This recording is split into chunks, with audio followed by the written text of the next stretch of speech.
अब हम बात करेंगे इंक्वायरी कमीशंस की रिपोर्ट पर। फॉरेंसिक रिपोर्ट का इंतज़ार था, आटा चीनी जो करप्शन हुई उसके ऊपर। रिपोर्ट तो नहीं आई लेकिन बयानात कलमबंद किए जा रहे हैं कमीशन की जानिब से, जो वो समझते हैं। अब ऐसे में पंजाब ने 15 शुगर मिल्स को 3 अरब रुपए सब्सिडी देने की जिम्मेदारी विफाकी हुकूमत पर डाल दी है।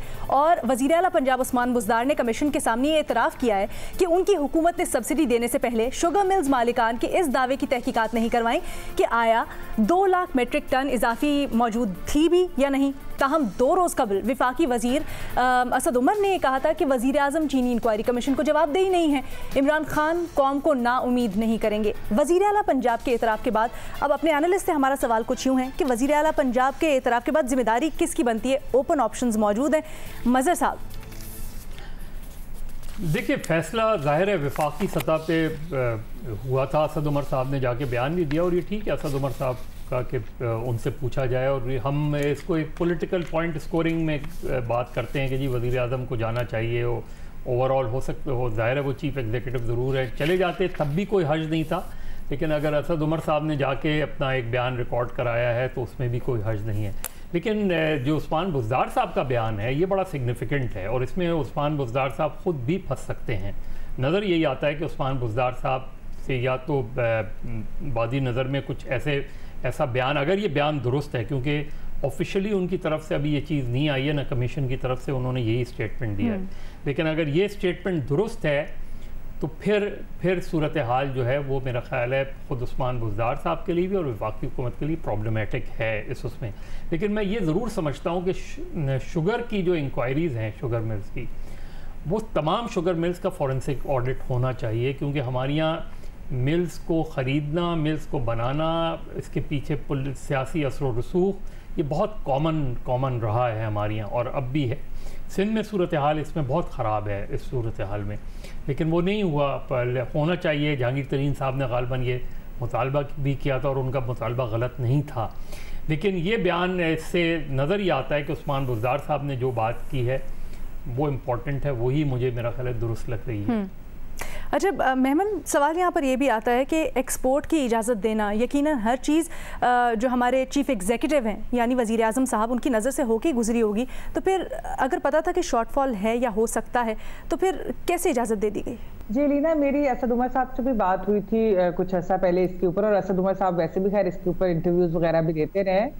वो बेसिकली ये कह रहे थे कि उस वक्त जब एक्सपोर्ट की और वो सारा जब दिया था तो शॉर्टफॉल का कहीं भी कहा ही नहीं गया था, ना ही कोई मेंशन था कि शॉर्टफॉल होने वाली है, बल्कि एक्चुअली कहा जा रहा था कि सरप्लस है और काफी ज्यादा है।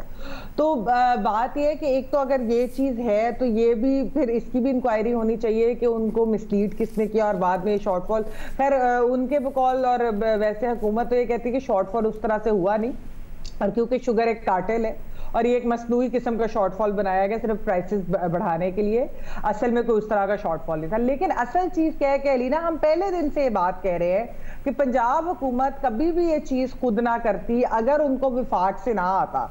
और विफाक में असद उमर साहब तो चले एक हैं, असल तो प्राइम मिनिस्टर साहब और बुज़दार साहब की आपस में जो रिलेशनशिप है या वो जिस तरीके से वो करीब है, तो मेरे ख्याल में ये हो ही नहीं सकता था कि बुज़दार साहब कोई ऐसी चीज करें जो वजीर आजम साहब को पता ना हो या वजीर आजम साहब के अहकाम के बगैर ना हुई हो। तो इस पर इंक्वायरी तो होनी चाहिए ना। ये कह देना बाद में सिर्फ और सिर्फ शुगर मिल ओनर्स के ऊपर सब कुछ डाल देना, ओनर्स वो नहीं हो सकता, क्योंकि देखिए शुगर मिल ओनर्स ने तो एक पॉलिसी फॉलो की ना, गवर्नमेंट ने पॉलिसी बनाई, उन्होंने उसका फायदा ले लिया, तो फायदा तो हुकूमत ने दिया, तो फिर आप शुगर मिल ओनर्स को कैसे बुरा भला कह सकते हैं? फिर असल चीज तो है हुकूमत इस जवाब दे फॉर दिस ना, हुकूमत दे जवाब। तो अगर उस्मान बुज़दार साहब ये बात कह रहे हैं और काफी जगह पे रिपोर्ट भी है, तो मेरे ख्याल में शायद बात ठीक भी हो सकती है और ये खुल के भी सामने आ जाएगी। वज़ीर आज़म साहब क्यों नहीं पेश होते? उनको होना चाहिए। ये कैसे है कि वो जवाब देनी है? ACC के तो अब हेड वो है ना। ठीक है मुनीब, जब हम ये बात करते हैं कि हुकूमत दे जवाब, लेकिन उस वक्त कुछ सर्कमस्टांसेस ऐसे भी थे कि ऐसे लोग जिनका स्टेक था वो लोग हुकूमत में भी शामिल थे, तो फिर अब तो बेशक रद्दोबदल हो गई, लेकिन कैसे जवाब दें, क्या दें, किसके सर ये सेहरा सजाएं हम?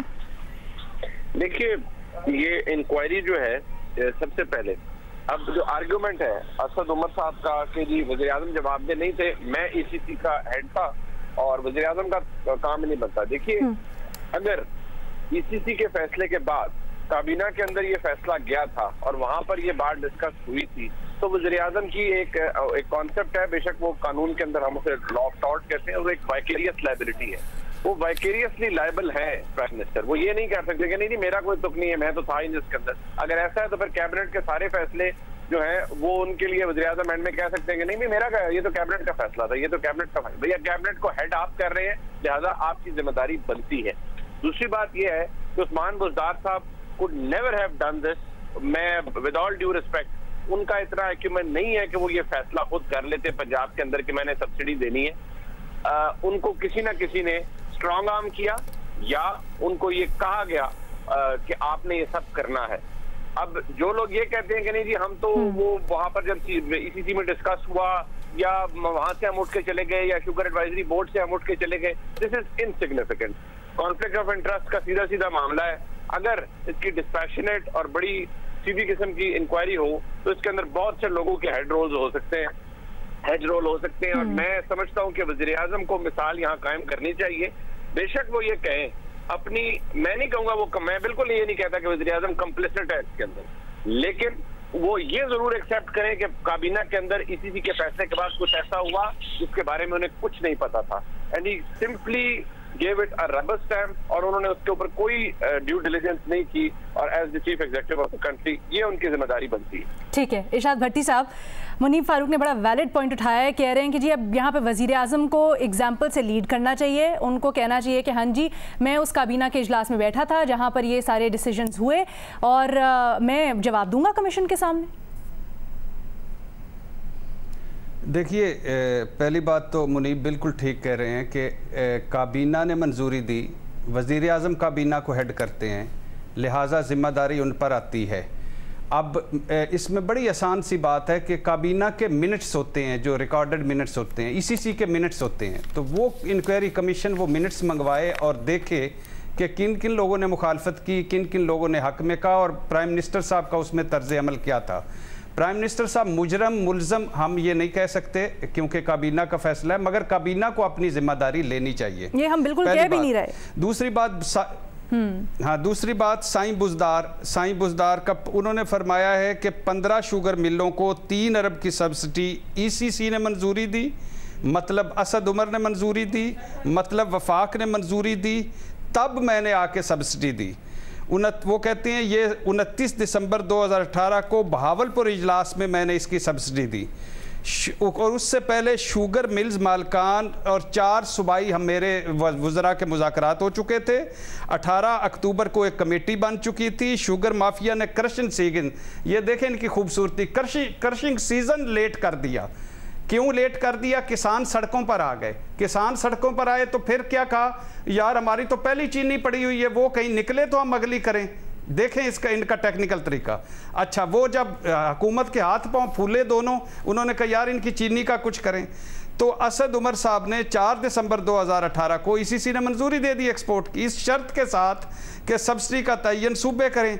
फिर आशम जवां बख्त और समीउल्लाह चौधरी साहब, खुसरू बख्तियार के भाई और दूसरे वज़ीर, ये एक्टिव हुए और इन्होंने 5 रुपये 35% फ़ी किलो के हिसाब से 3 अरब की सब्सिडी ले ली। मगर बुज़दार साहब कहते हैं कि मैंने वफाक को ख़त भी लिखा था, उनसे मशवरा भी किया था। अब सूरत फाइनल देखें, इस सारे के पीछे है मुबैना तौर पर रूए रवां रज़ाक दाऊद, फील्ड के मास्टर हैं खुसरू बख्तियार, आशम जवां बख्त और जहांगीर तरीन माशाल्लाह मुबैना तौर पर, और असद उमर साहब पहली मरतबा ब्लैकमेल नहीं हुए। 10 लाख टन की नहीं दूंगा, 2 महीने बाद 11 लाख टन की एक्सपोर्ट दे दी और सूबों के कोर्ट में बॉल डाल दी कि आप सब्सिडी दें, और नवाज शरीफ दौर के 2 अरब जो सब्सिडी के रुके हुए थे वो भी अदा कर दिए। तो असद उमर साहब जो हमारे ची गवेरा हैं ना, ये एंड टाइम पे निकल गए दरमियान से सरेंडर करके, और अल्हम्दुलिल्लाह मामला कैबिनेट को भेजा, मामला बुज़दार को भेजा, और जब वजारत गई तो असम्बली में खड़े होके कहा ये शुगर वाले ने तबाही फेर दी, खुद ही एक्सपोर्ट की इजाज़त दी, खुद ही सब्सिडी का पंजाब दे दे, खुद ही काबीना को भेजे, खुद ही नवाज शरीफ के पैसे दे दिए और खुद ही चे गवीरा बन गए। तो ये है इसमें, तो बुज़दार साहब ने तो आज कह दिया है, अब देखते हैं बनता क्या है। और लेकिन ये है कि प्लीज़ कोई एक जहांगीर तरीन नहीं, कोई एक खुसरू बख्तियार नहीं, कोई एक रज़ाक दाऊद नहीं, सारों को अकाउंटेबल किया जाए। और आखिर पर मुराद अली शाह साहब से मेरी दरख्वास्त है कि आपको शुगर कमीशन ने बुलाया था, तशरीफ़ ले आएँ, वीडियो लिंक के ज़रिए आप चाहते हैं या तहरीरी चाहते हैं, जो भी करना चाहते हैं कर लें। बुज़दार पेश हो गया, आप तो बुज़दार से ज़्यादा अच्छा बोल लेते हैं। ठीक है न्याजी साहब, मुराद अली शाह कह रहे हैं कि जी उन्होंने तो सब्सिडी दी नहीं, ये उनका जवाब नहीं, मुराद अली शाह की अलीना मुराद अली शाह की सब्सिडी नहीं निकली। मुबैना तौर पर मैं अभी बता नहीं सकता, मुबैना तौर पर और बड़े ढेर सारे सिंध के मामलात निकले हैं, तो उस पर उनको बुलाना चाह रहे थे। अच्छा न्याजी साहब, अभी जो भट्टी साहब ने पिक्चर पेंट किया है, अगर 2 मिनट के लिए इसको हकीकत मान लिया जाए तो इस तरह तो लगता है कि जी जो पीटीआई दावे करती थी हुकूमत में आने से पहले माफियाज के खिलाफ जंग करेंगे, तो क्या वह हाथ जोड़ के दस्त बदस्ता होकर उन्होंने जी हाँ सर झुका दिए उनके सामने? पहली बात, मुझे इस बात की खुशी है कि भट्टी साहब की जो बनाई तस्वीर है वो मेरे फ्रेम में फिट हो गई क्योंकि भट्टी साहब ड्रॉ कर लेंगे अपना बयान। ये भी एक हादसा ज़माना है, और लेकिन हर एक की मजबूरी होती है। भट्टी साहब के और मैं अंदर से हमारा टारगेट एक ये भी है कि हम दोनों उस्मान बुज़दार साहब के दिल जमई से खिलाफ हैं। हम दोनों का अकीदा यह है कि भाई जाएंगे वो फिर भी नहीं कर है, अलबत्ता वजूहात हमारी अलग-अलग है। मज़हर अब्बास साहब ने जो दरमियान में पॉइंट बोला है ना, वो बड़ा ही इज्जत अहम है। क्या फरमाया है? कह रहे हैं जो मर्जी कर ले, जाएंगे फिर भी नहीं। ऑन ए सीरियस नोट जी, वक्त शहादत जो है वो आ चुका है। मैंने आप ही को प्रोग्राम में पहले कहा था जब ये चीनी स्कैंडल आया था कि आसमान से कैदी आवाज आ रही है कि इमरान खान कुर्बानी चाहिए। मेरा अकीदा है दिल जमई से कि अगर उस्मान बुज़दार साहब पेश कर दिए जाते जिनके लिए ये सारी बसात बिछाई गई है, तो पुरअमन तरीके से मसाइल हल हो सकते थे। अब मामला उलझता गया है, ना इसमें चीनी के मुलव्वस हैं ना मालिक हैं, कोई फैसला नहीं किया। फैसले के मुताबिक अगर किया है तो उनको पूरे इल्जाम ठहराना मैं समझता हूँ कि सियासी है। जहांगीर तीन बिल्कुल इस लिहाज से बेकसूर है अगर उसे एक्सपोर्ट के सब्सिडी ली है कि गवर्नमेंट ने बनाई। अब ये बात आती है कि ये फैसला किया किसने है? इमरान खान साहब को जिम्मेदारी लेना पड़ेगी, वो चीफ एग्जीक्यूटिव हैं। अगर न्याजी साहब मैं एक मिनट बात, घोस्ट एक्सपोर्ट की हो वो वो क्राइम है, वो तो एक क्राइम है, उसका मैं बिल्कुल नहीं करता, वो तो क्रिमिनल केस है ना, वो अलग केस है। अभी तो हम दो बातों कह रहे हैं, एक्सपोर्ट को और सब्सिडी को। आप इमरान खान कहते थे मैं कोई पुतली वज़ीर आज़म नहीं बनूंगा, भाई आप बिल्कुल नहीं बनेंगे। हालांकि जमाना देख रहा है कि आप नहीं बने हुए, जमाना देख रहा है कि आपकी अपॉइंटमेंट्स हो रही है। आज तक आपने जो तैनाती की है, आपने जो काबीना बनाई है, आप बिल्कुल कठपुतली नजर नहीं आ रहे। तो आप बताएं कि मैं चीफ एग्जीक्यूटिव हूँ। और जैसे मुनीब ने कहा है कि आपको ये जिम्मेदारी लेनी होगी, आप कहेंगे भले से कुछ हुआ, भले से मैंने नजरअंदाज किया, मैं आंखें बंद कर रहा हूँ, फैसला कर लें, मैं काबीने से बैठ जा रहा हूँ, मैं आ रहा हूँ, हमें पता पाकिस्तान में सिस्टम कैसा काम ठीक है।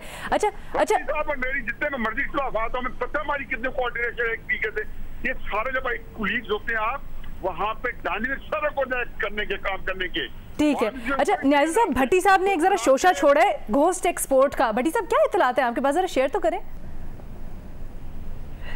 देखिए, पहली बात तो ये है कि 15 तारीख को वो जो इंक्वायरी रिपोर्ट पेश कर रहे हैं और अभी बहुत सारी चीज़ें फाइनल हैं, 200 के करीब सफ़ात लिखे जा चुके हैं और इसमें काफ़ी चीज़ें बेनामी अकाउंट्स वो जैसे पहले आ चुके हैं कि ड्राइवरों, कुकों, नायब कास्दों, सिक्योरिटी गार्डों और ट्रक ड्राइवरों के नाम पर शुगर एक जगह से दूसरी जगह जाना और कारोबार होना। और वो ये भी बताया था कि 2-4 तो ऐसे भी थे जो मर चुके थे, उनके नाम पर भी कारोबार हो रहा था शुगर का। इसके अलावा एक और सामने पहलू आया है, वो है घोस्ट एक्सपोर्ट का, कि शुगर अपने गोदामों में पड़ी रही मगर वो अफ़गानिस्तान या मुबैना तौर पर कहीं ना कहीं आती जाती रही कागज़ों में।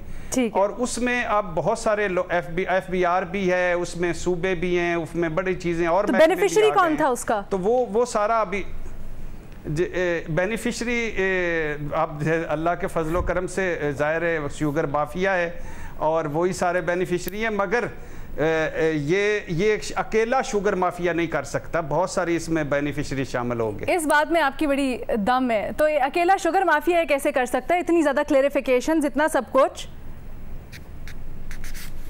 सही कह रही हैं आप, बिल्कुल सही कह रही हैं आप, सही जगह पहुंची। अच्छा, बस आपको फिर हम छोड़ेंगे नहीं, अगले प्रोग्राम्स में आपसे इस पे इन्फॉर्मेशन देते रहेंगे। अभी हमारे पास वक्त खत्म हो गया, हमारी मुलाकात होगी पीर को। अपना बहुत ख्याल रखिएगा, अल्लाह हाफिज।